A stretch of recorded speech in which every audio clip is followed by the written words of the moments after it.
Bună tuturor! Astăzi vreau să fac un omelette crunchy. Vreau să fac un omelette cu crustă. Să vedem ce va ieși. Pentru asta avem nevoie de amidon de porumb,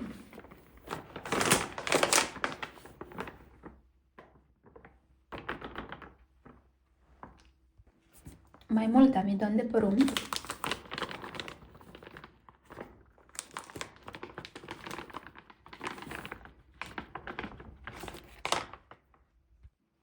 apă,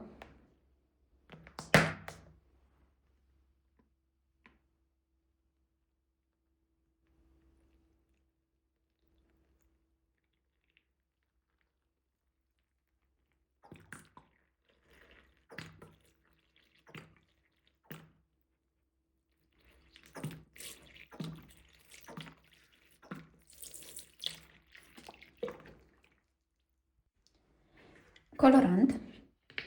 Acest pas este opțional.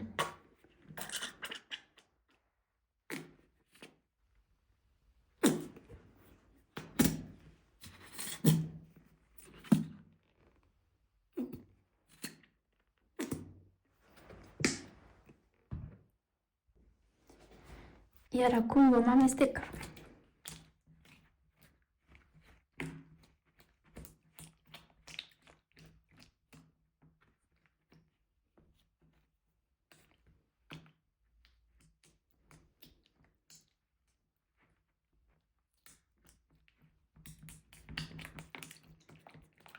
Se amestecă puțin mai greu la început.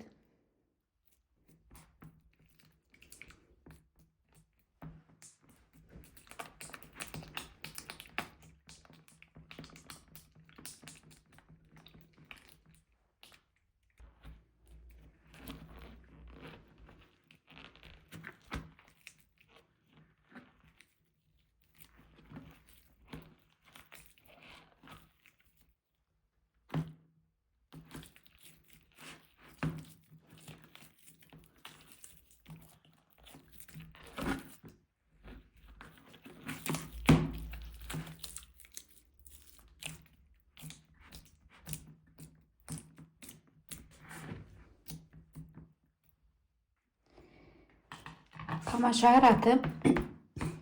El este ok. Și acum, doar că vreau să-l fac puțin mai gros, ca să pot adăuga și crusta. Mai adaug niște amidon.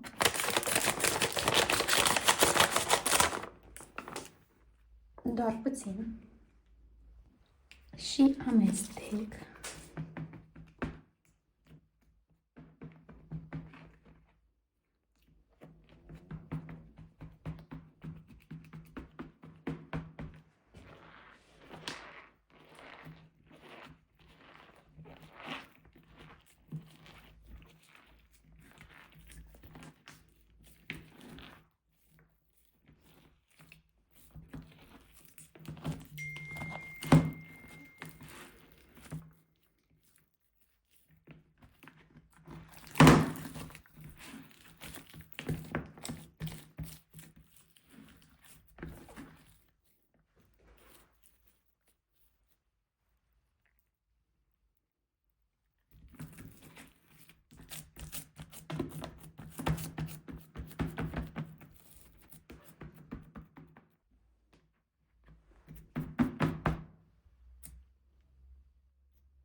Iar acum voi topi niște ceară în acest aparat. Este prima dată când folosesc un aparat de genul acesta.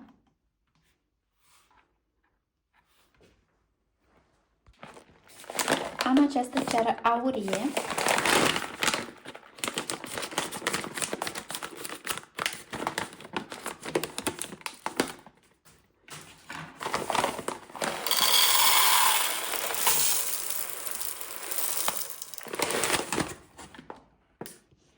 Miroase a vanilie.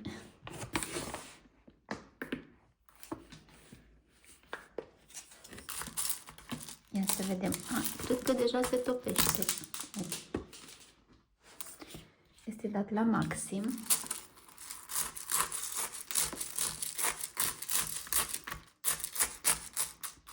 Ia să mai adaug puțin.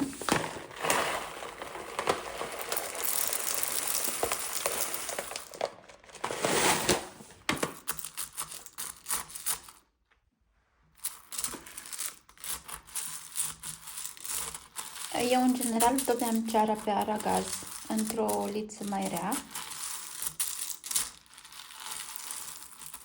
Dar cred că așa e mai ok. Nu știu, să vedem ce va ieși. Oricum, am avut ideea asta de a pune ceară peste oblec. Am tot văzut clipuri în care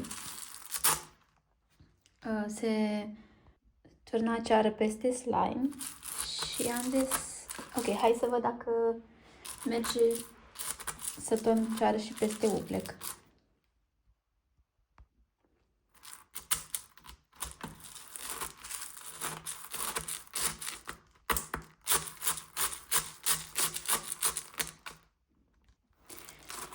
Sper că se va topi destul de ok, pentru că aceasta este ceară pentru epilat. Eu de obicei foloseam ceară din lumânare. Ok, eu voi lăsa așa câteva minute ca lumea până se... S-a topit și ceara, destul de greu s-a topit. A durat, cred că, vreo jumătate de oră. Iar acum o voi turna peste oblec. Ia să vedem! Sper să iasă.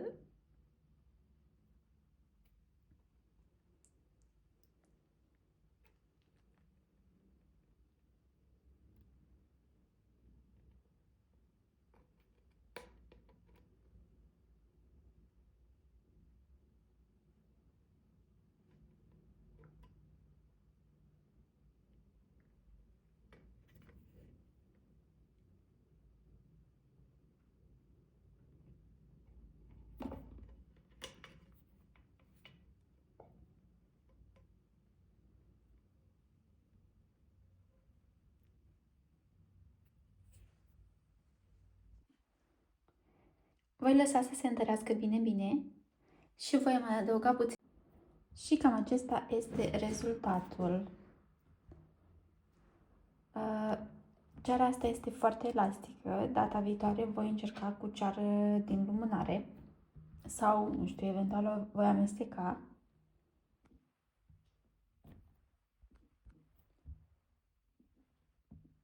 Să vedem dacă pocnește. Am turnat vreo câteva straturi.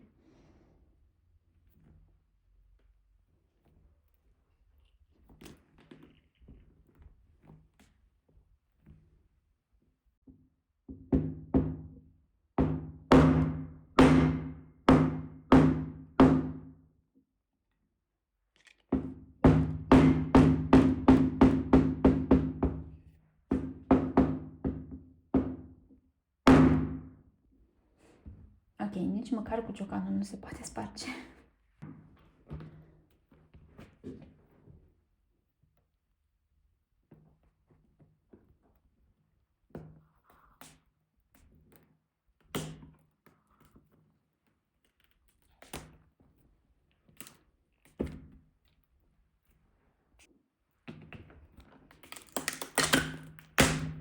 Wow!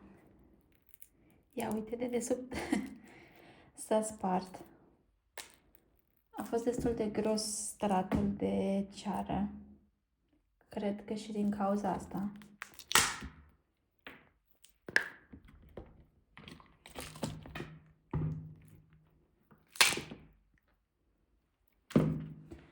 Oblecul este călduț.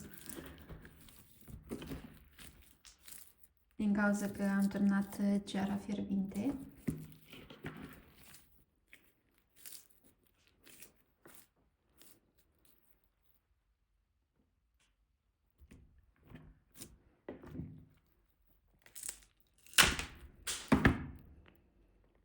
Se vede cum am turnat mai multe straturi de ceară. Peste ultimul strat am spreiat cu un ulei și din cauza asta cred că nu s-au lipit una de alta.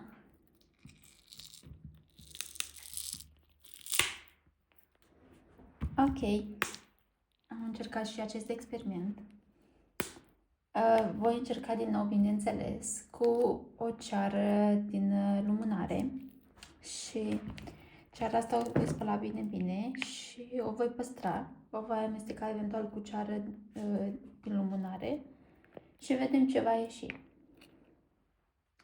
Ok, pe